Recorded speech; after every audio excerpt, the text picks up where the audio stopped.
విష్ణుమూర్తి పాలకడలిపై యోగ నిద్రలోకి ఉపక్రమించే రోజు. ఆషాఢమాసం శుద్ధ ఏకాదశిని తొలి ఏకాదశిగా పరిగణిస్తారు. ఎంతో పవిత్రమైన విశిష్టమైన రోజు. ఈ రోజు ఉపవాసం ఎలా చేయాలి? ఉపవాసం చేసే సమయంలో ఏవైనా తినవచ్చా? ఎలాంటివి తినాలి? ఈ రోజు ఉపవాసం ఉన్న సమయంలో గుడికి వెళ్తే అక్కడ ప్రసాదం పెడితే దాన్ని తినవచ్చా? ఇలాంటి విషయాల గురించి ఈ రోజు ఇప్పుడు తెలుసుకుందాం. ఏకాదశి అంటేనే ఉపవాస దీక్ష గుర్తుకు వస్తుంది. పైగా తొలి ఏకాదశి హిందువులు మొదటి పండుగగా జరుపుకుంటారు. ఈ రోజే శ్రీ మహావిష్ణువు పాల కడలిలో యోగ నిద్రలోకి ఉపక్రమిస్తాడు.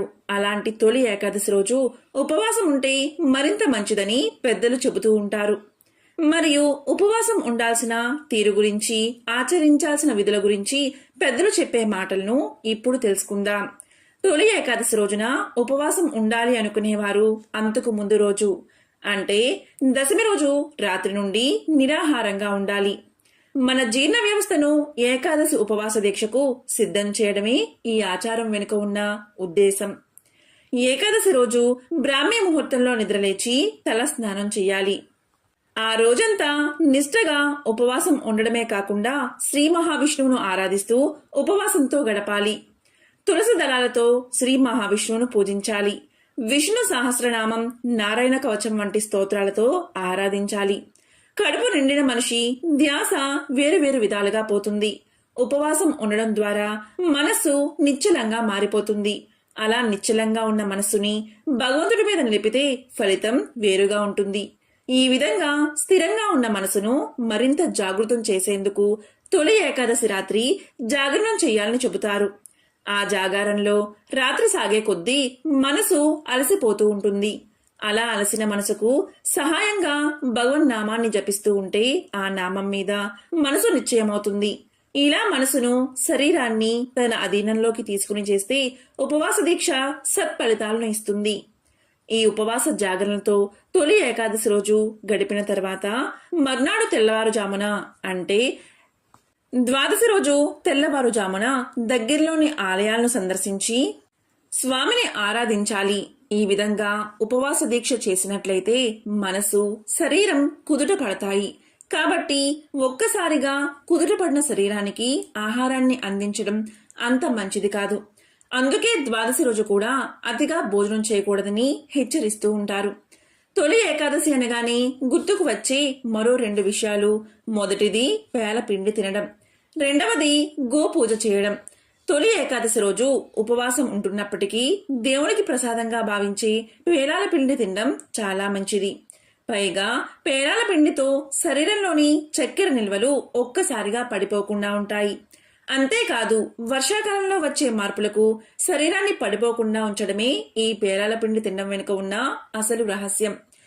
తొలి ఏకాదశి రోజు ముక్కోటి దేవతల స్వరూపంగా భావించి గోమాతను పూజించాలి అన్నది పెద్దల మాట. దగ్గరలో గోశాల ఉంటే ఆ గోశాలకు వెళ్లి ముగ్గు వేసి అందులో లక్ష్మీనారాయణల ఫోటో ఉంచి పూజించాలి. గోశాలలో ఉండే ఆవులకు పసుపు కుంకుమలు రాసి వాటిని అర్చించాలి. ఈ రోజు గోవులకు పూజ చేయడం ద్వారా ముక్కోటి దేవతల అనుగ్రహం మీకు లభిస్తుంది. ఈ రోజు గోవులకు పూజ చేయడం, అరటి పండును తినిపించడం వల్ల ముక్కోటి దేవతల ఆశీర్వాదం మీకు తప్పకుండా కలుగుతుంది. ఇక ఈరోజు అందరికీ పూర్తిగా ఉపవాసం చేసే అవకాశం దొరక్కపోవచ్చు. అలాంటి వారు పురాణాల్లో చెప్పిన విధంగా ఈ 6 ఉపవాస పద్ధతుల్లో ఏదో ఒకటి ఆచరించినా ఉపవాసం చేసినంత పుణ్యం మీకు దక్కుతుంది. ఈ రోజు ఉపవాసం చేయడానికి 6 ఉపవాస పద్ధతులను పురాణాల్లో వివరించడం జరిగింది. ఉపవాసం చేయదగిన శక్తి ఉన్న మానవుడు ఈ 6 ఉపవాస పద్ధతుల్లో ఏదో ఒక దాన్ని ఈ రోజు తప్పకుండా చేయాలి. లేకపోతే అలా చెయ్యకపోతే అలాంటి వారు కుంభీపాక రౌరవాది నరకాలు పొందుతారని పురాణాలు చెబుతున్నాయి. అందులో మొదటిది ఉపవాసం. ఈ పద్ధతిలో ఉపవాసం ఆచరించాలి అంటే పగలంతా ఉపవాసం ఉండి రాత్రి తులసి తీర్థం మాత్రమే సేవించాలి. దీనిని ఉపవాసము అంటారు. దీన్ని ఆచరించడం కుదరని వారు రెండవది ఏకభుక్తము. ఏకభుక్తము అంటే మధ్యాహ్నం మాత్రమే భోజనం చేసి రాత్రి తులసి తీర్థం మాత్రమే తీసుకోవాలి. దీన్నే ఏకభుక్తము అంటారు. ఇది కూడా చేయలేని వారు మూడవది నక్తము. నక్తము అంటే పగలంతా ఉపవాసముండి నక్షత్ర దర్శనం తర్వాత రాత్రి భోజనం చేయాలి. దీనిని నక్తము అంటారు. ఇది కూడా ఆచరించలేని వారు నాలుగవది అయాచితము. అయాచితము అంటే భోజనానికి తాము మాత్రం ప్రయత్నించకుండా ఎవరైనా వారికి వారు వచ్చి భోజనానికి పిలిచిపెడితే తినవచ్చు. దీనిని అయాచితము అంటారు. ఇది కూడా చేయలేని వారు ఐదవది స్నానము.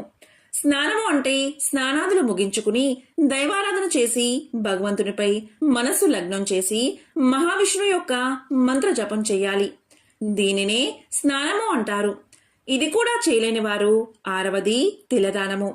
తిలదానము అంటే మంత్ర జపం చేయడం మాకు చేత కాదు అనేవారు నువ్వులను దానం చేయాలి. దీనినే తిలదానము అంటారు. నువ్వులను ప్రతి ఒక్కరూ అంటే ప్రతి బ్రాహ్మణులు స్వీకరించరు.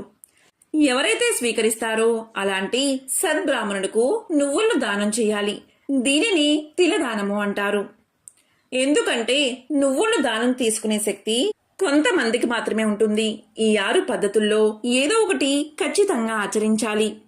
ఈ పద్ధతుల్లో ఏదో ఒకటి కూడా ఆచరించకపోతే అలాంటి వారు కుంభీపాక రౌరవాది నరకాలు పొందుతారని పురాణాలు చెబుతున్నాయి.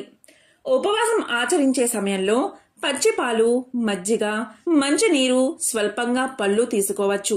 వండిన ఆహార పదార్థాలు మాత్రం అస్సలు తీసుకోకూడదు. ఉపవాసం ఉన్నవారు గుడికి వెళ్తే అక్కడ ప్రసాదం పెడితే దాన్ని ఎటువంటి సందేహం లేకుండా తినవచ్చు. ప్రసాదాన్ని వద్దు అనకూడదు.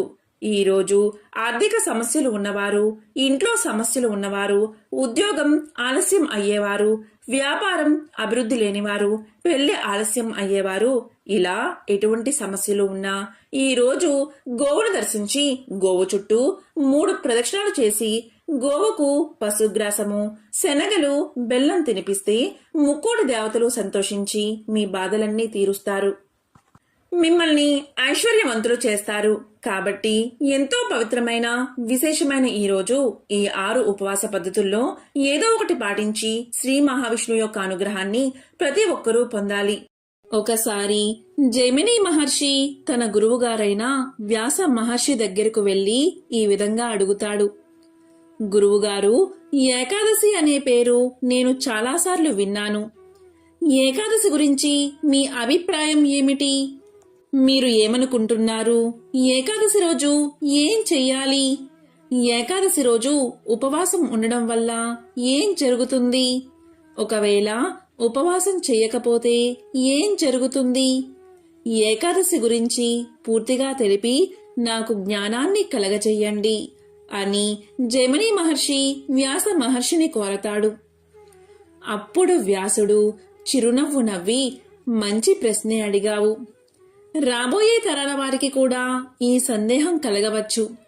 కానీ కొంతమందికి మాత్రమే తెలుసుకోవాలి అనే ఆతృత ఉంటుంది. అటువంటి వారికి ఇది బాగా ఉపయోగపడుతుంది. జైమిని మహర్షి, నేను చెప్పేది శ్రద్ధగా విను. సృష్టి జరిగిన తర్వాత భగవంతుడైన విష్ణువు పాపానికి మానవీకరణ చెయ్యదలచి పాప పురుషుణ్ణి సృష్టించాడు. జీవులు చేసిన పాపకర్మలు, పాపాలను బట్టి వారికి శిక్షను విధించడం, పునర్జన్మను కల్పించడం వంటి ధర్మాలు చేసేవాడు పాప పురుషుడు. ఒకరోజు విష్ణు భగవానుడు యమలోకానికి వెళ్తాడు. అక్కడ ఆర్తనాదాలు, ఏడుపులు వినబడుతూ ఉంటాయి. అది విన్న విష్ణుమూర్తి, ఎవరు వీళ్ళంతా?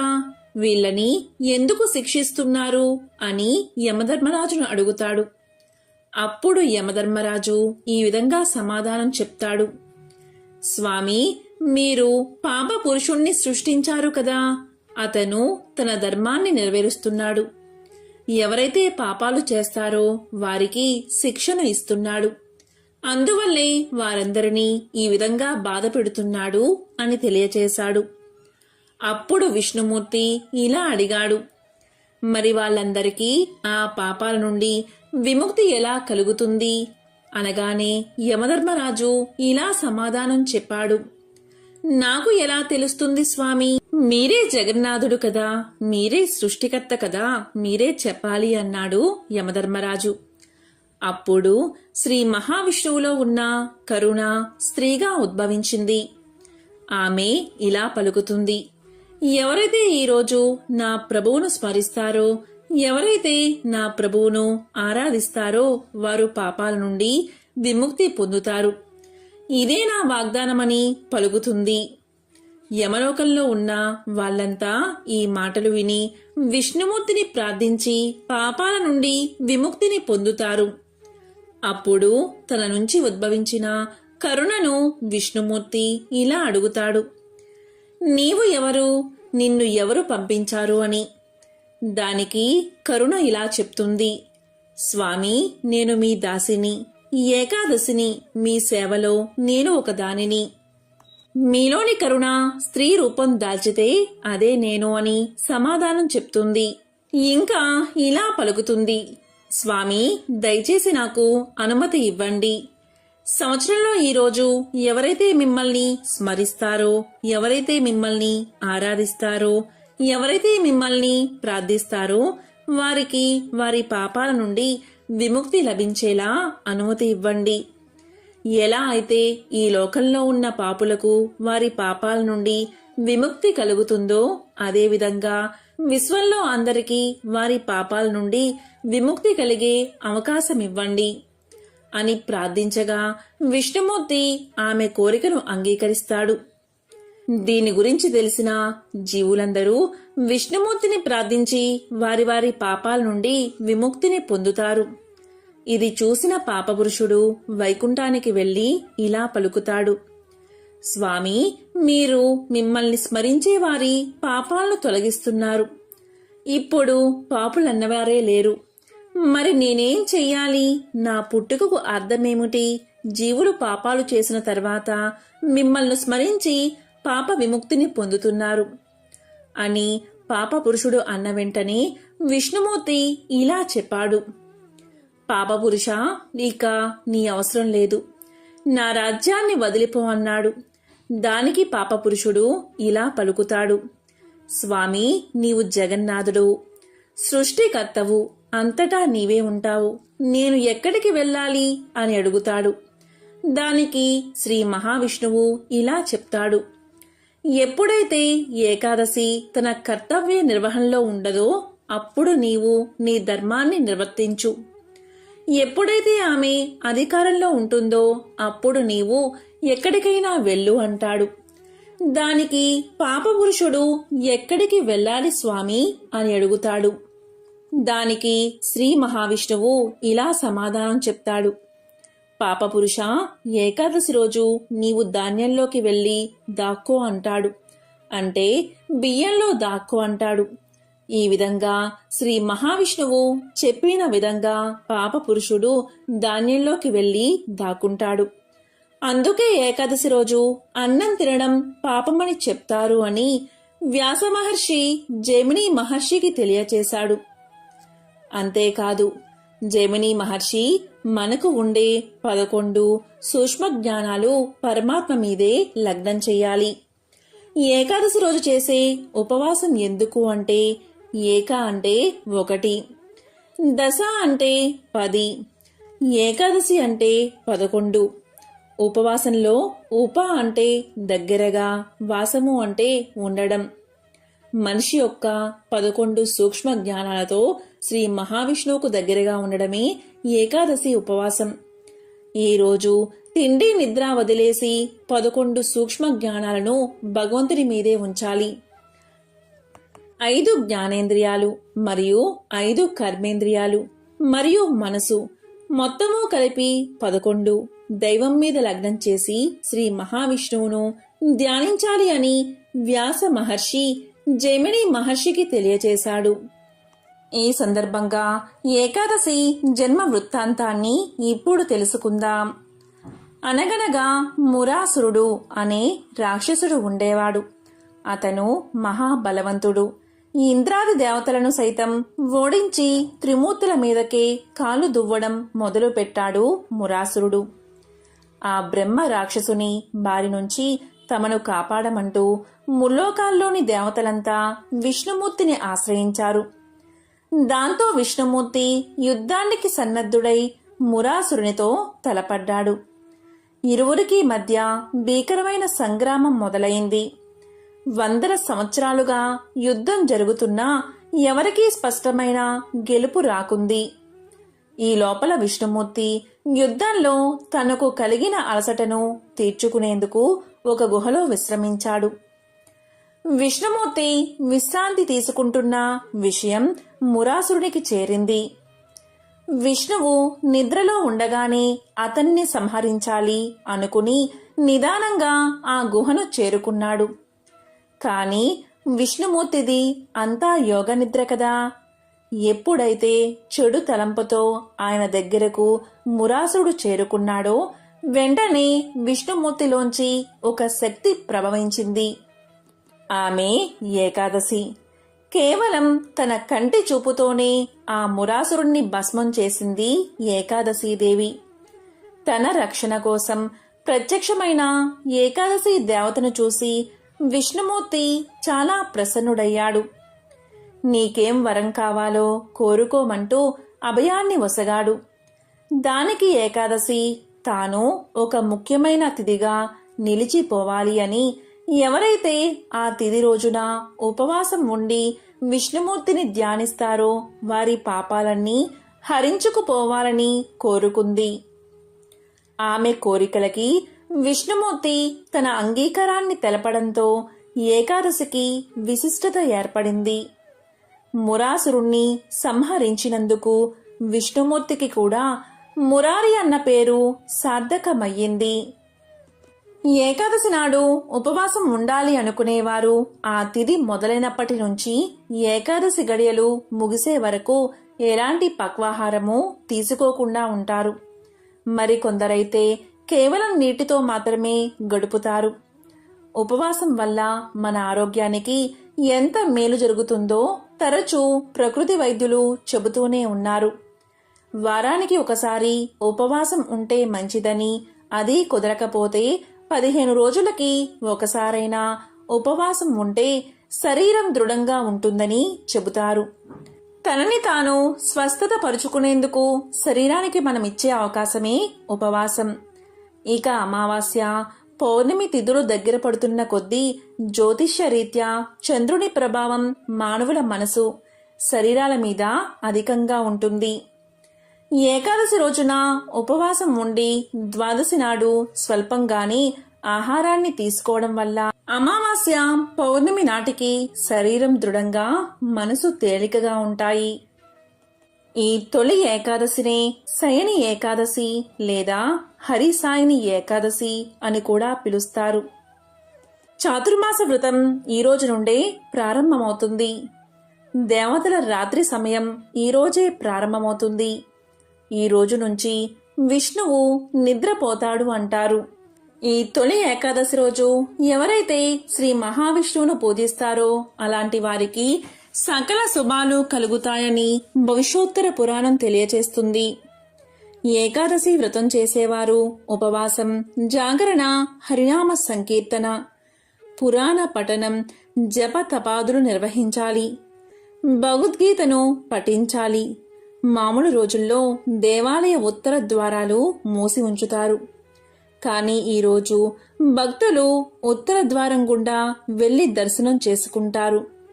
ఏకాదశి నాడు ఉపవాసం ఉండి ద్వాదశి నాడు అన్నదానం చేస్తారు. ఈ రోజు ఎవరైతే ఉపవాసం ఉంటారో అలాంటి వారు పాప విముక్తులవుతారు. పూజ, జపం, ధ్యానం లేదా ఉపాసన మొదలైన సాధనల ద్వారా మనసును మాధవుడిపై లగ్నం చేయాలి. ఏకాదశి వ్రత నియమాలు ఏంటో ఇప్పుడు తెలుసుకుందాం. ఏకాదశి ముందు రోజు అంటే దశమి నాటి రాత్రి నిరాహారులై ఉండాలి.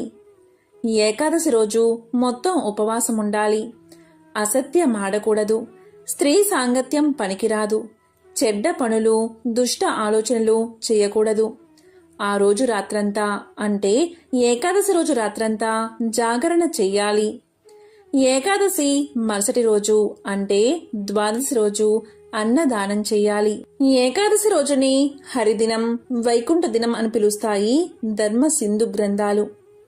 ఎంతో పవిత్రమైన విశేషమైన ఈ కథను ఈ తొలి ఏకాదశిలోగా విన్నా, చదివినా, చెప్పినా, వినిపించినా సకల శుభాలు కలుగుతాయి. జన్మల పాపాలు తొలగి కోటి జన్మల పుణ్యం కలుగుతుంది. ఓం నమో నారాయణాయ. ఓం నమో భగవతే వాసుదేవాయ.